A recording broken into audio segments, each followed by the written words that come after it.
ఓం గణపతి నమ శ్రీమాత్రులు నమ ఐం సరస్వతి నమ కైకాలికాయ నమ గ్రామదత్తాత్రేయాయ ఓం నమ శివాయ శివాయ గురు నమ శ్రీమాత్రే నమ క్రీం క్రీం మహాకాలికాయ నమ మాతృభ్యో పితృభ్యో ఋషిభ్యో గురుభ్యో నమ ఓం నమో భగవతి పితృదేవతాయ నమ స్వదా దేవ్యే నమో నమ. యోగ ప్రేక్షకులందరికీ కూడా నమస్కారం అండి. ప్రధానంగా దేవచారీత్య ఈ యొక్క గ్రహాల యొక్క స్థితిని కలిగి అంతా కూడా విశ్లేషణ చేయడం జరుగుతుంది. నేను పాలపర్తి గురునాథ శర్మ జ్యోతిష్యం వాస్తు సిద్ధాంతం మీకంతా కూడా ఈ రోజు మనం చెప్పబోయే టాపిక్ ఏంటంటే ప్రధానంగా చూసుకుంటే పితృదోషాలు, పితృశాపాలు కానీ, ఈ యొక్క మాతృమూలకల్ని పితృదోషం కానీ, పితృమూలకల్ని పితృదోషం కానీ, నవమ స్థానంలో చతుర్థ స్థానం కేంద్రంగా చేసుకొని ఈ యొక్క జన్మజాతకాన్ని ప్రధానంగా చూసుకుని చెప్పడం జరుగుతుంది. ప్రధానంగా చూసుకుంటే లగ్నాన్ని కేంద్రంగా చూసుకోవాలి. జన్మజాతకమే ప్రధానంగా జాతకంగా అందరూ కూడా విశ్లేషణ కూడా చెప్తున్నాం. ప్రధానంగా జన్మజాతకమే ప్రధాన జాతకం. గోచార చక్రం అనేది ప్రస్తుత కాలానికి మీకంతా ఈ గ్రహస్థితి రకంగా ఉంటే గోచార గ్రహాలు మారినప్పుడు మీకు అదృష్టం కలిసి వస్తుందని చెప్పి, లాభాలు గడిస్తాయని చెప్పి, గ్రహాల యొక్క స్థితికి వాళ్ళ వల్ల పునఃస్థానాలు బట్టి ఈ యొక్క వాళ్ళ మిత్ర స్తోత్రాన్ని బట్టి అంతా కూడా చెప్పుకోవడం జరుగుతుంది. కానీ జన్మజాతకంలో ప్రధానంగా ఆగామి సూచిత సంచిత ప్రారంభ కర్మలు అని చెప్పేసింది. జ్ఞాత అజ్ఞాత సంచిత ప్రారంభ కర్మలు అంటే ఈ కర్మల శేషాన్ని నిర్వహించి మానవాళి యొక్క జీవన విధానం అనేది ఉంటుందన్నమాట. ప్రధానంగా చూసుకుంటే గరుడ పురాణంలో చెప్పిన ప్రకారంగా ఈ యొక్క మానవాళి యొక్క జీవన విధానం కాకుండా పితృదేవతకి పితృస్థానానికి అంతా కూడా చేరడానికి ఎటువంటి కర్మలు ఆచరిస్తే కనుక ఈ యొక్క పితృదోష నివారణ జరుగుతుంది అని తెలుసుకోవడం జరుగుతుంది. ప్రధానంగా ఒక జీవి అంటే ఒక మానవుడు కానీ ఒక మనిషి అంతా కూడా ఈ యొక్క మృత్యు అయిపోయిన తర్వాత, చనిపోయిన తర్వాత ఈ యొక్క ఆత్మ అనేది శరీరం నుంచి బయటకు వచ్చేస్తుంది. ఆత్మ అనేది ఏమంటారంటే ఆత్మని ఈ యొక్క మొదటి చనిపోయిన తర్వాత ఈ యొక్క 12 రోజుల దాకా లేదా 16 రోజుల దాకా దీ ప్రవృత్తము అంటారు. దానికి ఏమైతుందంటే యాతనా శరీరం అనేది ఉంటుందన్నమాట. ఈ యొక్క భగవంతుడి యొక్క స్థానానికి అంటే ఉద్యోగాలకు అంతా వీరవుతుంది. ఈ యొక్క యాతన శరీరంతో ఆత్మ అంతా కూడా యాతనా శరీరం అని చెప్పేసి అంటే దీనికంతా కూడా యాతనా శరీరానికి పతానికి ఏమి ఉంటుంది, ఒక దుఃఖం అనేది ఉంటుంది. కానీ ఆకలి దక్తికలు ఉంటాయి, దుఃఖం అనేది ఉంటుంది. ఈ యొక్క యాతన శరీరం అంటే ఏదైనా శిక్షలు ఉంటాయి కనుక, పాపకర్మలు దుష్కర్మం చేసుకుంటే కనుక ఆత్మ కానీ ఆ జీవులు కానీ పాపకర్మం చేసుకుంటే నరకలాగా అనుభవించడానికి యాతన శరీరం ఉంటుంది.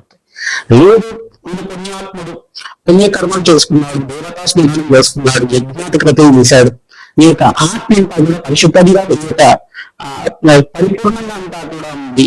ఈ యొక్క పూర్ణ శరీరంగా పూర్ణాత్మకుడుగా అనంతంగా పుణ్యలోకాలకు వెళ్ళడానికి అనుభవమైనంతా కూడా ఈ యొక్క ఆత్మ శుద్ధిగా ఉంది. ఈ విధంగా కూడా దైవలోకాలకు వెళ్ళడానికి పుణ్యాత్మగా పరిగణించి దీనికంతా కూడా దేవ శరీరం అనేది వస్తుంది అనమాట. స్వర్గలోకంలో ఉండాలని దేవ శరీరం అంటారు. కానీ అంతా కూడా పుణ్యాన్ని నిర్వహించడానికి అక్కడంతా కూడా ఆనందంగా ఉండడానికి ఆస్కారం ఉంటుంది. ఇక్కడ యాతనా శరీరంతో మగవాదులు అనుభవిస్తూ ఉంటారు. ఇది యాతనా శరీరం ఉండడం కానీ, ఈ యొక్క దేవ శరీరంతో ఉండడం కానీ, ఈ యొక్క ఆత్మ సిద్ధాంతాన్ని అంటే ఆత్మ యొక్క ప్రాణం అంతా కూడా జరుగుతూ ఉంటుంది, సంవత్సరకాలం పాటు జరుగుతూ ఉంటుంది అన్నమాట యాతన శరీరంతో. తర్వాత ఊర్ధ్వలోకాలకి, పుణ్యలోకాలకి, స్వర్గలోకాలకి, బ్రహ్మలోకానికి అంతా కూడా ఈ యొక్క ఆత్మ చేసుకున్న ఈ యొక్క జీవం చేసుకున్న పుణ్యాన్ని బట్టి వాళ్ళ జీవన విధానం అనేది ఉంటుంది, మరుజన్మ అనేది ఉంటుంది. ఈ యొక్క శరీరం విడిచిన తర్వాత ఈ యొక్క భాగం అంతా కూడా పితృలోకంలో స్థితివాసం ఉంటుంది. ఇంకో భాగం అంతా చూసుకుంటే ఆత్మ అంతా కూడా విభజించబడుతుంది. ఒక ఆత్మ అంతా కూడా పుణ్యలోకంలో పుణ్యాన్ని అనుభవించే విధంగా, మరుజన్మ కూడా వచ్చే విధంగా. మరి ఒక జీవాన్ని వదిలిపెట్టిన తర్వాత మరో జన్మ కూడా రావాలి కదా. అయితే ఈ యొక్క ఆత్మ అనేది ఈ యొక్క కర్మాన్ని అంతా కూడా అనుభవించే విధంగా, కర్మ సిద్ధాంతాన్ని అనుభవించే విధంగా ఉంటుంది అన్నమాట. ప్రయోజనాలు చేసుకుంటున్నాము, విరజన్మలు చేసుకుంటున్నాము బట్టి జీవన విధానం ఉంటుంది. ప్రధానంగా పితృదేవతలంతా కూడా మోక్ష కారకులు, ప్రధానంగా వంశాభివృద్ధి కారణం అవుతారు. ప్రధానంగా పితృదేవతలు ఆరాధన చేసుకోవడం వల్ల, పితృదోష నివారణ అంతా కూడా పరిహారం చేసుకోవడం వల్ల, పితృణం శాశ్వత పరబ్రహ్మక శ్రీనివాసి అంతా కూడా 27 తరాల దాకా పితృదేవతలంతా కూడా మోక్షస్థానాన్ని ఉండడానికి కారణమవుతుంది. ప్రధానంగా మోక్ష నారాయణ విధానం అనేది పూజ విధానం ఉంటుందన్నమాట. ఇది పుణ్యక్షేత్రంలో అంతా కూడా ఆచరిస్తూ ఉంటారు, నదీ పరివాహ కార్యక్రమం అంతా కూడా ఆచరిస్తూ ఉంటారు. ప్రధానంగా చూసుకుంటే 4 పుణ్యక్షేత్రాలు కానీ 5 పుణ్యక్షేత్రాలు కానీ దీనికంతా కూడా యోగకరంగా ఉంటుంది. ప్రధానంగా చెప్పుకునే గోకర్ణ పుణ్యక్షేత్రం. గోకర్ణ పుణ్యక్షేత్రం ఆత్మలింగం ఉంటుంది. ఆత్మలింగం ప్రదేశంలో అంతా కూడా ఈ యొక్క ఆచరణ చేయడం వల్ల గోకర్ణ పుణ్యక్షేత్రంలో ఒక పర్యావరణ దగ్గర ఒక దేవాలయం దగ్గర అంతా కూడా చేస్తూ ఉంటారు. నదీ ప్రవాహం దగ్గర అంటే సముద్ర మార్గం దగ్గర అంతా చేస్తూ ఉంటారు. కాబట్టి ఈ పుణ్యక్షేత్ర ప్రాంతంలో అంతా కూడా అత్యంత పుణ్యకరంగా మోక్ష నారాయణ బలి విధానం చేయించుకోవడం, తిలహోమాన్ని ఆచరించడం వల్ల జన్మజాతకంలో పితృదోషం కానీ పితృశాపం కానీ ఉంటే గంట ఈ పరిహారం తెచ్చుకుంటే పితృణం శాశ్వత పరబ్రహ్మ ఒక స్థితి మాదిచ్చేస్తాం అని చెప్పేసి వేదం ఉంటుంది కనుక ఈ యొక్క పితృదేవతల ప్రీతికరంగా 4 తరాల వాళ్ళ పూర్ణంతా కూడా మధ్యంశానం మాతృవంశానం ఈ యొక్క వంశానికి చెందిన వాళ్ళు తండ్రి వంశము, తర్వాత అమ్మగారి వంశము, సబంధ ప్రాణి ఎవరైతే కనుక చిన్న వయసులో కాలం చేశారు, అనుకోకుండా యాక్సిడెంట్ లో పోయారు కానీ చిన్న వయసులో అనారోగ్యం పోయారని చెప్పేసి కానీ గతించిన వాళ్ళ పేరు మీద అంతా కూడా పిండ ప్రదానం చేసి తిలకర్పణ చేయించి తర్వాత తిలకం మీద ఆచరించడం, ఈ యొక్క బ్రాహ్మణునికి అంతా కూడా భోజనాలు పెట్టడం అనేది జరుగుతూ ఉంటుంది అన్నమాట. అతనంగా వర్షదానము, తిలదానము కూడా షోడశ దానాలు చేస్తారు. భూదానము, చివరి దానం, భూదానం కూడా చేయవచ్చు. ఈ యొక్క ఆవు దూడని కలిపి ఈ యొక్క విశ్వాసాన్ని కలిపి అంతా కూడా ఈ యొక్క భూమాత దానం చేసుకోవడం వల్ల 600 గ్రాసులు ఇంత కూడా దానం చేయడం వల్ల పితృశాపం నుంచి నివారణ కలుగుతుంది. సర్వపితృణం శాశ్వత మోక్ష సిద్ధి ప్రాప్త్యం సంకల్పంతో పితృదేవతలంతా కూడా పరబ్రహ్మలో స్థిర నివాసంలో ఉండడానికి ఆస్కారం ఉంటుంది.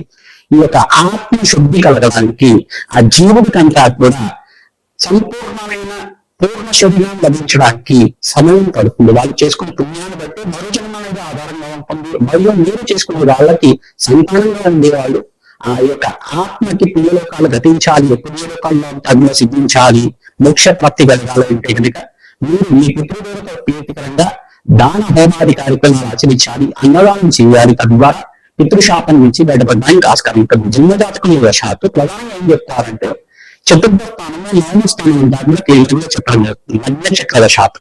లగ్నం తెలుసుకుంటే లగ్నం చూసుకోండి, లేదు రాశి తెలుసుకుంటే రాశిని చూసుకోండి. ప్రధానంగా చూసుకుంటే జన్మజాతకంగా అంతా కూడా విశ్లేషించడం జరుగుతుంది. అంటే లగ్నాన్ని ప్రామాణికంగా చెప్తున్నాను. ఇక్కడంతా కూడా ప్రధానంగా 3 గ్రహాలు ఉంటాయి కూడా దీనికి కేంద్రంగా చెప్పుకుంటారు. రాహు కానీ కేతు కానీ 9వ స్థానంలో ఉంటాయి. ఇంట్లో లగ్న చక్రాల శాతం ఈ యొక్క పితృదోషం ఉంటుంది అని చెప్పేసి అంటారు.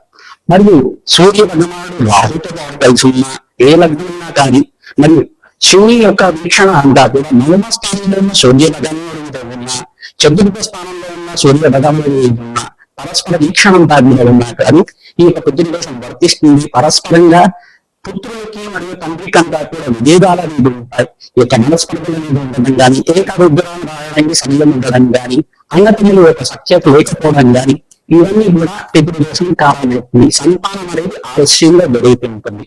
సంతానం అనేది కళ్యాణం తర్వాత ఆలస్యంగా జరుగుతుండడం కానీ, కొంతమంది మీ పుత్ర సంతానమే ఎక్కువ అవుతుండడం కానీ, స్త్రీ సంతానం లేకుండా ఉండడం కానీ, కొంతమందికి అయితే 4 కానీ 5 కానీ స్త్రీ సంతానం ఉండడం కానీ ఇదంతా కూడా పితృదోషం కింద పరిగణించబడుతుంది. ఎంత ప్రయత్నం చేసినా ఈ కష్టాలు ఆర్థికమైన కష్టాల నుంచి బయటపడడానికి మార్గం దొరకపోవడం కానీ, అన్ని ధనమున్నప్పుడు కూడా మనశ్శాంతి లేకపోవడం కానీ, రోగబాధలతో దీర్ఘకాలికంగా రోగబాధలతో ఇబ్బంది పడుతుండడం కానీ, ఆరోగ్యంగా అకాల మరణాలు చెందుతుండడం కానీ, చిన్న వయసులో వివాహం కాకుండా అకాల మరణం చెందుతుండడం కానీ ఇవన్నీ కూడా పితృదోషానికి కారణమవుతుంది. ఈ దోషం నుంచి పరిహారం కావాలి అంటే కనుక నేను చెప్పే పరిహారం కూడా విశ్లేషణ చేసుకుంటూ ఉంటుంది. తర్వాత మీకంతా కూడా పరిహారం చెప్పడం జరుగుతుంది. ఇక్కడ అంతా కూడా చెప్పిన పరిహారం మీరంతా కూడా పాటిస్తే కనుక పితృదోషం పితృశాపం మాత్రమే దోషం కానీ బయటపడడానికి ఆస్కారం ఉంటుంది. మిథున రాశి జాతకులకి ప్రధానంగా మీ జన్మజాతకం ప్రకారంగా ఈ యొక్క లగ్న తెలుసుంటే కనుక లగ్నాన్ని చూసుకోండి. మిథున లగ్నం కానీ మిథున రాశి తెలుసుంటే కనుక రాశిని కేంద్రంగా చూసుకోండి. మీ జాతకరీత్యా కనుక మీకు పితృదోషం కానీ పితృశాపం కానీ మాత్రమే దోషం కానీ మాత్రమే యొక్క శాపం కానీ స్త్రీ శాపం కానీ ఉంటాయి కనుక ప్రధానంగా చతుర్థ స్థానం మాతృ స్థానం అంటారు.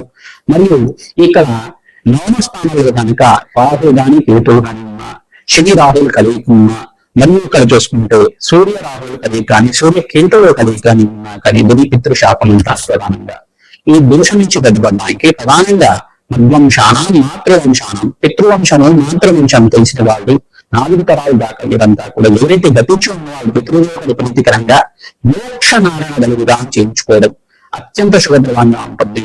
నారాయణ బలి విధానం అంతా కూడా ఆచరించడం వల్ల ఈ యొక్క త్రిపండి శ్రాద్ధం 15 పిండాలు కానీ 9 పిండాలు కానీ పిండ ప్రధానం అంతా కూడా ఆచరించడం వల్ల సర్వే పితృణాం శాశ్వత మోక్షశక్తి ప్రాప్త్యర్థం చెప్పేసి సంకల్పంతో మోక్షనామాల విధానం అంతా కూడా 5 పుణ్యక్షేత్రాలు అంతా కూడా ఆచరిస్తూ ఉంటారు. ఈ పుణ్యక్షేత్రులు గోకర్ణము, త్రైంబకేశ్వరము, గయ, ఈ యొక్క విష్ణుగయ విష్ణుపాదం అంతా బీహార్ దగ్గర ఉంటుంది. విష్ణుపాద గయ అని చెప్పేసి అంటారు ఇక్కడ అయినా కానీ.